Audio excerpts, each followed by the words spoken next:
ఓం సాయిరామ్. సాయి భక్తులందరికీ నమస్కారం అండి. అందరూ ఎలా ఉన్నారు ఫ్రెండ్స్? మన సాయినాథుని దయవల్ల అందరూ బాగుండాలని మనస్ఫూర్తిగా కోరుకుంటూ ఈ వీడియోనైతే స్టార్ట్ చేస్తున్నాను. ఇక ఈ రోజు వీడియోలో బాబాగారు ఎప్పటిలానే ఒక మంచి సందేశాన్ని మనందరి కోసం తీసుకువచ్చారు. ఇక ఏమాత్రం ఆలస్యం చేయకుండా బాబాగారి సందేశం ఏంటో స్వయంగా మన బాబాగారి మాటల్లోనే విందామా? తల్లి, ఈరోజు నీకు ఒక ముఖ్యమైన కొన్ని రహస్యాలు చెప్పడానికి నీ ముందుకు వచ్చాను.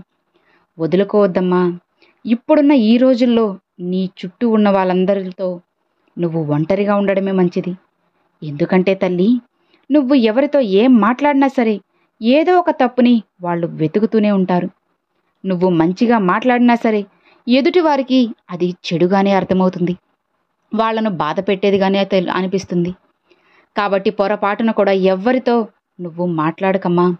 వీలైనంత వరకు నువ్వు మౌనంగా ఉండటమే నీకు మంచిది, నీ ఆరోగ్యానికి కూడా మంచిది. కాబట్టి వీలైనంత వరకు మౌనాన్ని పాటిస్తూ ఉండు తల్లి. అప్పుడే నువ్వు సంతోషంగా ఉండగలవు. గుర్తుపెట్టుకో తల్లి, చెట్టుకి ఆకులు రాలితే 20 రోజుల్లో వస్తాయి. కానీ అదే నీ మాటలతో ఒక మనిషి మనసు విరిగిపోతే అది చనిపోయే వరకు అలానే గుర్తుంటుంది అని గుర్తుపెట్టుకో. కాబట్టి చాలా వరకు కూడా ఇతరుల్ని బాధ పెట్టకుండా వీలైతే వాళ్ళతో మాట్లాడే కానీ అస్సలు బాధ పెట్టకు తల్లి. లేదా మౌనంగా అలానే ఉండు. అర్థమవుతుందా? ఒకరికి భయపడి ఎప్పుడు కూడా బ్రతకమ్మా. అలానే ఇతరులను తక్కువ చేసి మాట్లాడకు. నిన్ను తక్కువ చేసినా సరే వాళ్ళ దగ్గర నువ్వు అస్సలు ఉండకు తల్లి. మరణాన్ని అయినా ఎదిరించాలి. అప్పుడే కదా నీ విలువ ఏంటో అందరికీ తెలిసేది.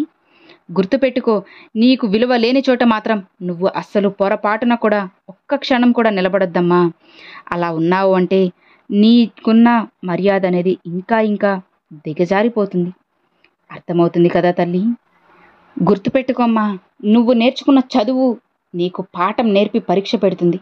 అదే జీవితం అంటే పరీక్షలు పెట్టి నీకు పాఠాలు నేర్పుతుంది.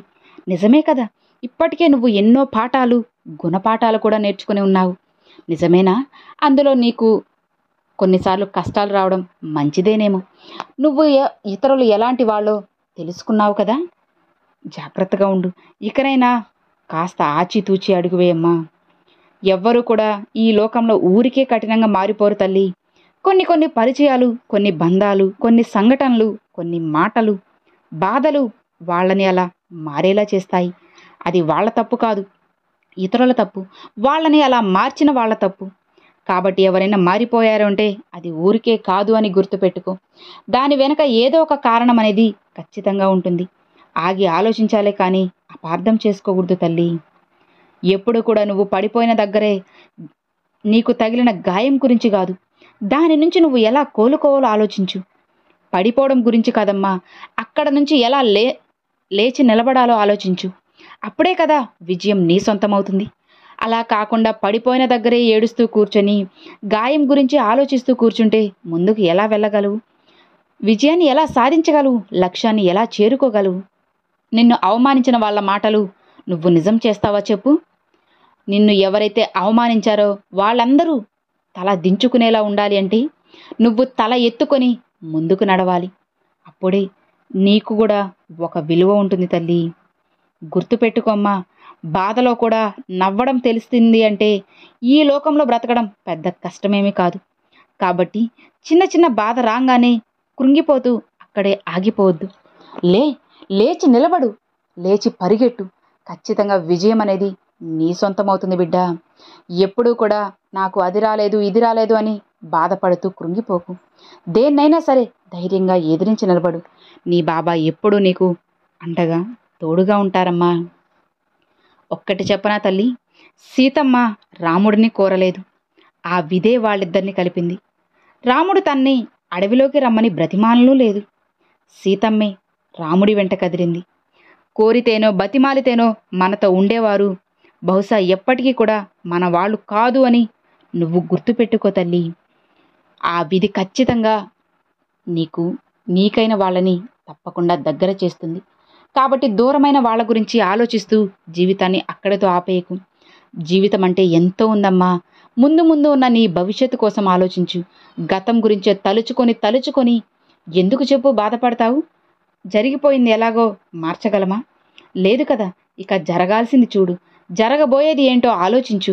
అప్పుడు నువ్వు ముందుకు వెళ్ళగలవు. జరిగిపోయిందే కూర్చుని వాళ్ళు అలా చేశారు బాబా, ఇలా చేశారు, వాళ్ళు వెళ్ళిపోయారు, ఏంటి బాబా నువ్వు అలానే చూస్తున్నావు అని అనుకుంటున్నావా? నేను ఇలా మౌనంగా ఉండటానికి కూడా కారణాలు ఎన్నో ఉన్నాయి తల్లి. అవన్నీ నీకిప్పుడు చెప్పినా అర్థం కావు.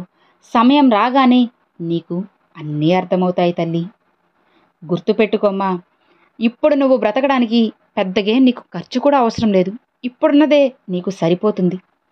కానీ తల్లి, ఎప్పుడైతే నువ్వు ఎదుటి వారిలా నీ పక్కనున్న వాళ్ళ బ్రతకాలి అని అనుకొని ఆశపడుతున్నావో అప్పుడే నీ ఖర్చు అనేది రెట్టింపు అవుతుంది అని గుర్తుపెట్టుకో. కాబట్టి ఎప్పుడు కూడా నేను వాళ్ళలా ఉండాలి, వీళ్ళలా ఉండాలి అని అనుకోకు. నువ్వు నీలానే ఉండు. ఉన్న దాంట్లో సర్దుకున్నావు అంటే నువ్వు సంతోషంగా ఉండగలవు.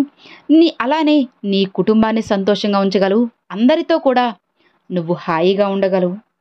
కాబట్టి ఉన్న దాంట్లోనే సర్దుకోవడం ఆలోచించు తల్లి. అది నీకు ఎన్నో రెట్లు సంతోషాన్ని తెచ్చిపెడుతుంది. ఎన్నో రెట్లు ఆనందాన్ని కూడా నీకు అందచేస్తుందమ్మా. గుర్తుపెట్టుకో తల్లి, ఇప్పుడున్న ఈ లోకంలో నీ కన్నీళ్ళని ఎవ్వరూ గమనించకపోవచ్చు, నీ బాధని గుర్తించకపోవచ్చు, నీ కష్టాల్ని ఎవ్వరూ తీర్చకపోవచ్చు. కానీ అందరూ చేసే పని ఏంటో తెలుసా? కేవలం నువ్వు ఎక్కడ తప్పు చేస్తున్నావో అని వెతికే పనిలో మాత్రమే ఉంటారమ్మా. కాబట్టి ఎవరు ఎలాంటి వాళ్ళో తెలుసుకొని మసులుకో. ఎవరు ఎలా ఉన్నా సరే, నిన్ను పట్టించుకున్నా పట్టించుకోకపోయినా సరే, నీకు తోడుగా నీ బాబా ఎప్పుడూ నీతోనే ఉంటారు. ఒకరి గురించి నువ్వు ఎప్పుడు కూడా బాధపడకు తల్లి. నీ బాబా ఎప్పుడూ నీకు తోడు ఉంటారు కదా. నీ సాయి నీకు తోడు ఉన్నంత వరకు నువ్వు ఏమాత్రం దిగులు పడాల్సిన పని లేదు. అస్సలు అధైర్యపడకు. ధైర్యంగా ముందుకు వెళ్ళు. అన్నిటినీ నేను చక్కబెడతాను.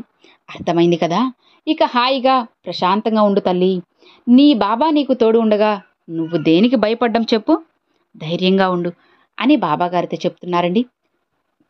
చూశారు కదండి, ఈరోజు బాబాగారు చాలా చక్కని సందేశాన్ని మనందరికీ అందించారు. బాబాగారు ఎప్పుడూ చెప్పేది ఒకటే ఫ్రెండ్స్, ఏం జరిగినా సరే ధైర్యంగా మనం అక్కడే ఆగిపోకుండా ముందుకు వెళ్తూ ఉండాలన్నమాట. ఎన్ని కష్టాలు సమస్యలు ఎదురైనా సరే ధైర్యంగా ముందుకు వెళ్ళాలి. కొంతమంది అయితే కామెంట్ పెడుతూ ఉంటారు, ఇలా ఉందాక నా లైఫ్, ఏం చేయాలి బాబా, ఏం చూడడం లేదు, చేయడం లేదు అని. గుర్తుపెట్టుకోండి ఫ్రెండ్స్, బాబాగారు చెప్పేది ఒకటి, జీవితంలో ఏం జరిగినా సరే అది మన మంచికే అనమాట. అది మంచి జరిగినా చెడు జరిగినా సరే బాబాగారు మనకి అంతకన్నా మంచిది ఏదో ఒకటి మన జీవితంలో జరిపిస్తారు. కాబట్టి జరిగిపోయిన దాంతో అక్కడే కాలాన్ని ఆపేయకుండా, మీ సమయాన్ని వృధా చేసుకోకుండా ధైర్యంగా లేచి ముందుకు వెళ్ళండి. తప్పకుండా బాబాగారు మీకు ఏదో ఒక మంచి దాన్ని అయితే చూపిస్తారనమాట. అప్పుడు మీకే అర్థమవుతుంది మీరు పోగొట్టుకున్న దానికోసం ఎందుకు ఇన్ని రోజులు సమయం అనేది వృధా చేశారు అని చెప్పి.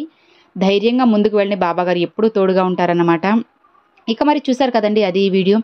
ఈరోజు బాబాగారు పంపించిన ఈ మంచి సందేశం మీ అందరికీ నచ్చింది అని అనుకుంటున్నాను. నచ్చితే ఒక చిన్న లైక్ చేయండి, మరికొంతమంది సాయి భక్తులకు షేర్ చేయండి. ఫస్ట్గా మన ఛానల్ చూసేవాళ్ళు సబ్స్క్రైబ్ చేసి సపోర్ట్ చేయండి friends. Thanks for watching. Om Sairam.